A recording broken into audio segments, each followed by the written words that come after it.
Hello, queens, and welcome to Glow Get It, where strong women shine among those who never believed she could. I am your host, Gwendolyn B.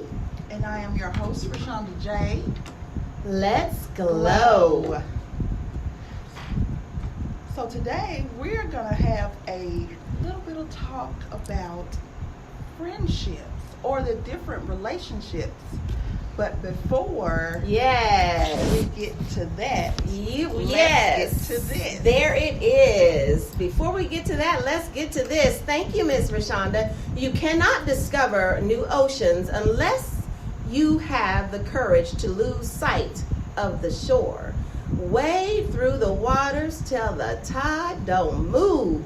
Don't wait for your ship to come sailing in. If you have to sail out to it, do what you gotta do.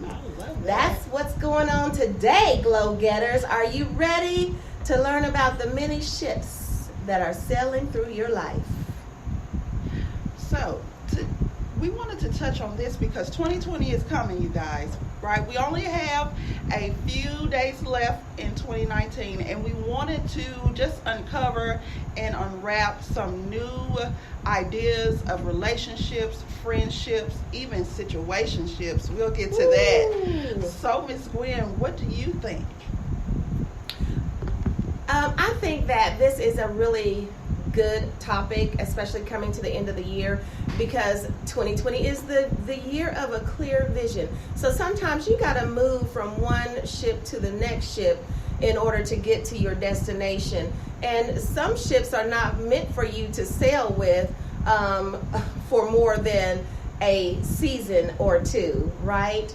So I think it's important that we understand and know what direction we want to go in, because otherwise, how do we get there? Oh, I love that. And we can't touch on all of them because there are absolutely like too many. There are 7 different forms of romantic relationships outside of just friendships.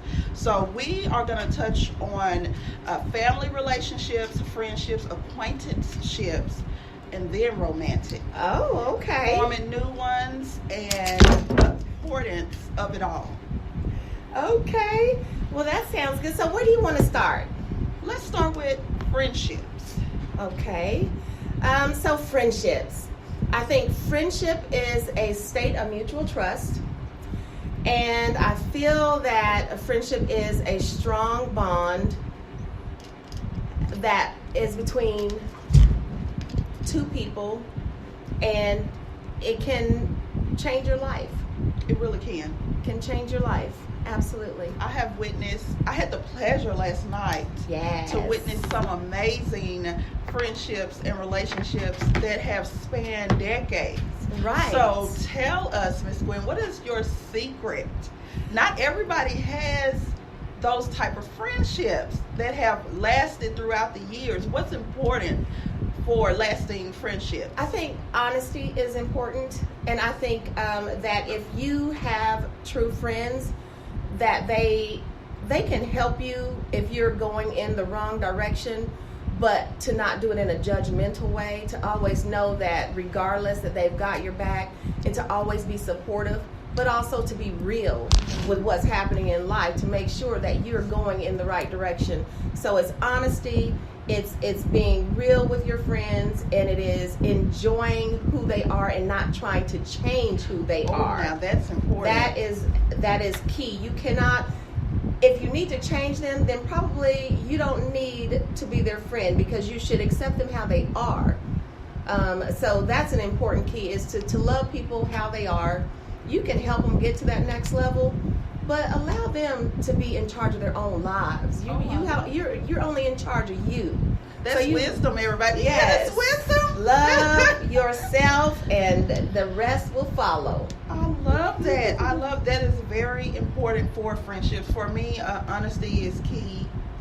Being yourself, being transparent with your friend. Yes. And the friends that you have, one of the things that one of the ladies said last night was even down to, I don't need to know your full medical history, but if I'm your friend and hanging with you, if you have something that's going on that may affect while we're out, if you fall ill, we need to know what you're taking, what you're not taking. Are you okay? Right. And I was like, wow, that is one of the most, because people don't share that type of information. But if I am your friend, I need to know, and if I have to tell somebody how to help you. Exactly. And I think that's important. I never thought about that. See, this is why I was going to start hanging with grown-ups. Yes, indeed. I think that's an important piece of it. So you want friends that are going to look out for you. Yes. Basically, that's what you want. You want people who are not just interested in what they can get from you, but what they can give. And you want it to be a mutual kind of friendship. You want it to be a genuine friendship where it doesn't matter, who has more or who is in a certain position and all. None of those things should matter in a true, genuine friendship. I love that. So on 2020 and going and cultivating relationships and friendships, it is also important to know and to spot and to cut off toxic relationships. Amen. So let me just say this. Sometimes we have to give the gift of absence to those who do not appreciate your presence. Okay? Because everybody should not have the gift of you if they are not going to be appreciative of such gift. Oh my gosh. Now, how do you spot and know when something is toxic? When your friendship, is it because it's one-sided, or you're always doing, they're not doing, that you're always calling, they're not calling? Or is it deeper than that? I think it's a little bit of both. For women, I feel like we should always trust our intuition. Mm-hmm. And you kind of know when someone is just faking the funk and trying to pretend to be your friend. Yes. So always follow your gut. But there are also those situations where sometimes people pretend to be among the eagles and representing the eagles, but they're actually a chicken. Oh. And sometimes that takes us a little bit of maneuvering and being with those people to understand. But what you have to remember is you never have to settle for anything, and that's in any type of relationship, leadership. It doesn't matter. Whatever that ship is, you do not have to settle. What you do have to do is make sure that you are aware of what you are involved in. You got to make sure that your connection to these people is what it should be. Because what you don't want it to happen is for it to spiral out of control, and you end up on a ship going in the wrong direction to a place you never intended to go. And it's hard to come back. Exactly. And that leads me to relationships. What are we looking for? I know we are both married, but what do you look for in a relationship when it's intimate and you're wanting to date and you're wanting to go out and eventually maybe marry someone? So what are the let's start with what to look out for to not invite into. Oh my goodness, this is a tough one. I don't know. What do you think? Let me ask you this. Do you think that technology or social media has made it easier to disconnect from people? Sliding in someone's inbox to say, hey, or something something profane, and you wouldn't have said in their face, versus, because I have ladies that say, oh, I want to date, but every time I post a picture, some guy's in my inbox talking crazy or saying something that is not, instead of saying, hey, let me take you on a date. Or the ones that have gotten your phone number and just text you what you're doing all day. Like, what are you doing? Instead of calling, like we're missing that personal connection. Social media has made that harder? I think that it's kind of a catch-22. I think that social media, it has its really great points and it has its downsides. Yeah. The downside would definitely be that you don't have that face-to-face, that personal connection where you can actually look in someone's eyes and determine if they're lying or not. Yeah. You can actually look at them while you're having a conversation and determine if this conversation is real, if it's something, if you have a connection with them or not.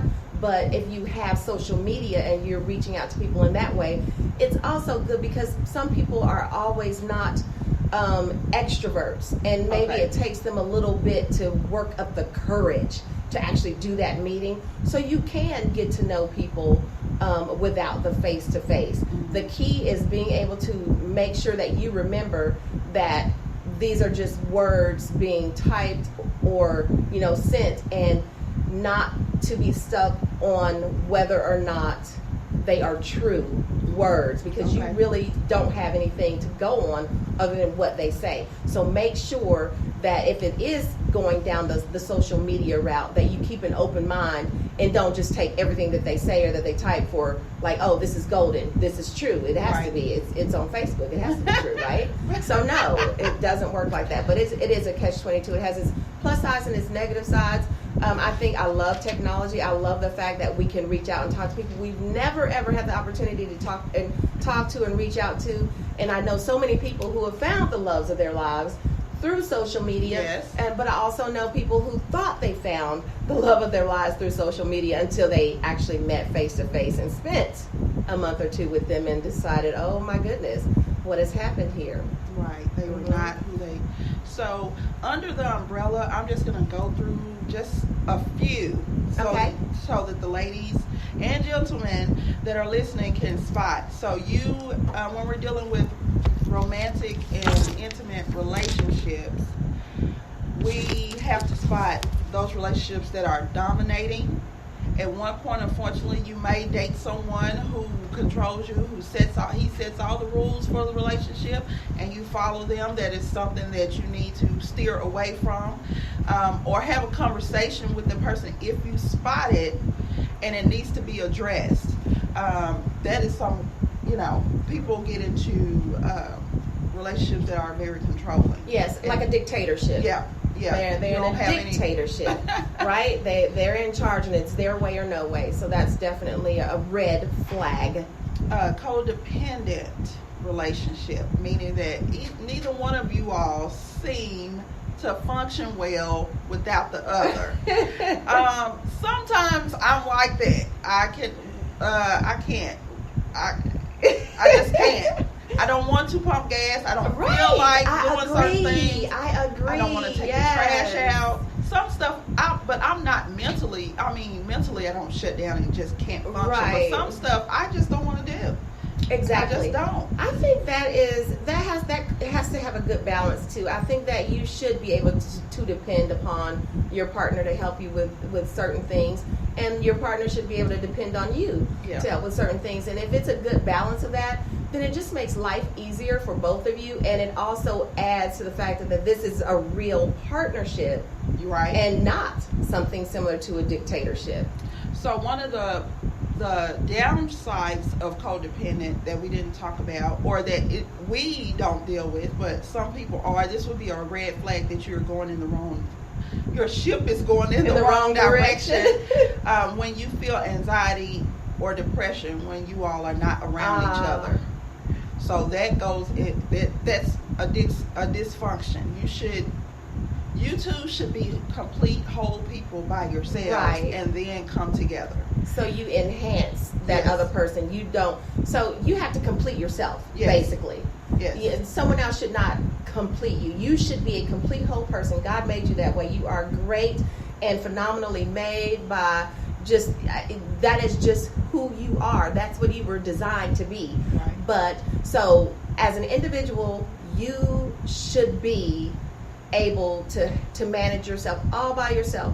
But to have someone by your side is an enhancement. It's like adding the little sparkles or the diamonds or the gold glitter to Yes. the mix and making it even better than what you had before. It's it's the icing on the cake. I like that. Some people say that you cannot have your cake and eat it too. But folks, it's your cake. You do what you want to do with it, and that trying came to tell from Miss Rashonda's book. Yeah, I'm like, why wouldn't you want to eat the cake? It's yours. Exactly. Who Exactly. came up with that saying? I do not know. I don't but it's know. one of my favorite quotes from your book. Thank you. For someone before Yes, bed. there it is. For But- someone before bed. So then we move into the